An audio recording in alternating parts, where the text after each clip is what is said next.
with 160 campers attending one of two sites. Kwame, I know you're involved with CYEP as a student, so could you please share a little bit about experience and about how it affected the work you've done since graduating? Absolutely. I feel like I'm a part of a family reunion right now. So I'm so excited to be here.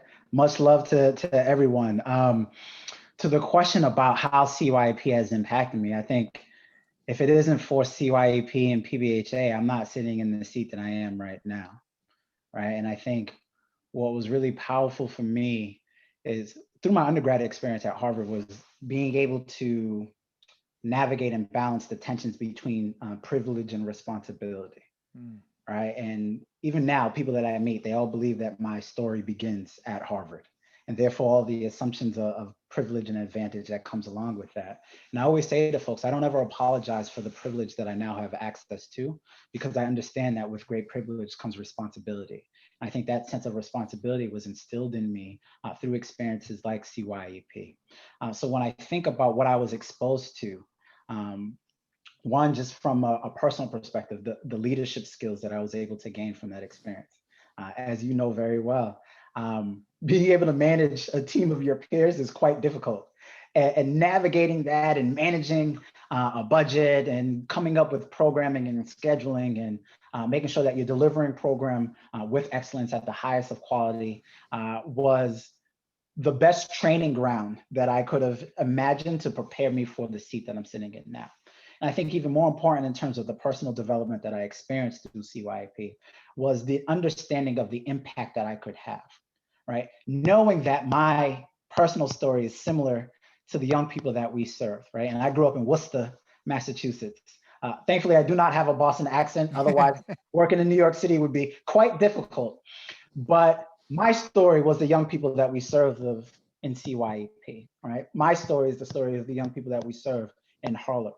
And so understanding what I represented to the young people that we served, and being a part of a program that wasn't charity or saying, oh, we feel bad about it. Like, it was helping our young people unlock the great potential that exists in their communities and empowering them and partnering with them to be able to charter a path for themselves onto a meaningful pathway of social and economic mobility was really powerful. And the impact of that experience never left me.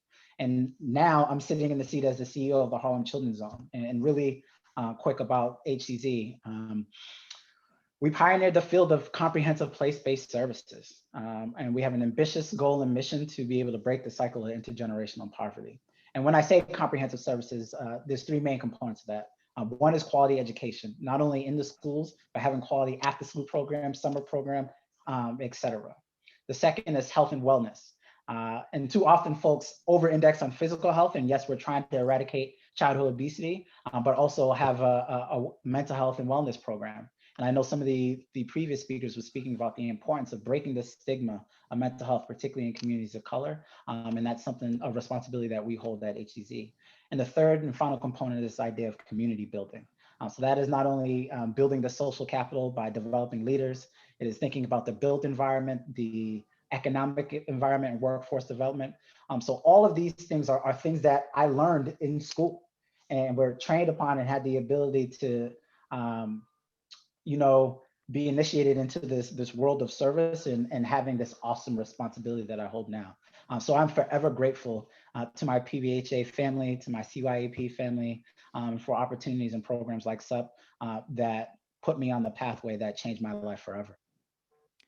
Kwame, a question for you. If I put you on the spot and say, okay, please encourage or tell people on this call why they should invest their money, their dollars in SUP, what would you say? So one of the things that keeps me up at night is this question about talent. And I think SUP is one of the premier programs in the country that is creating the pipeline of talent that will be the future leaders of America. And I don't mean that in hyperbole. And I can't think of a better experience. Like I said, if it wasn't for SUP, I would not be sitting in the seat that I am in right now. So you are investing in the future, right? Like, the work of SUP is nation building work. Yeah. And I truly believe that. The communities that we build, the leadership and training that we have, the impact that you're having with young people right now, live, like young people leading young people are so powerful, particularly in this moment in time in this country. So I think it's one of the best investments that you could make. I love that. Appreciate that. Appreciate you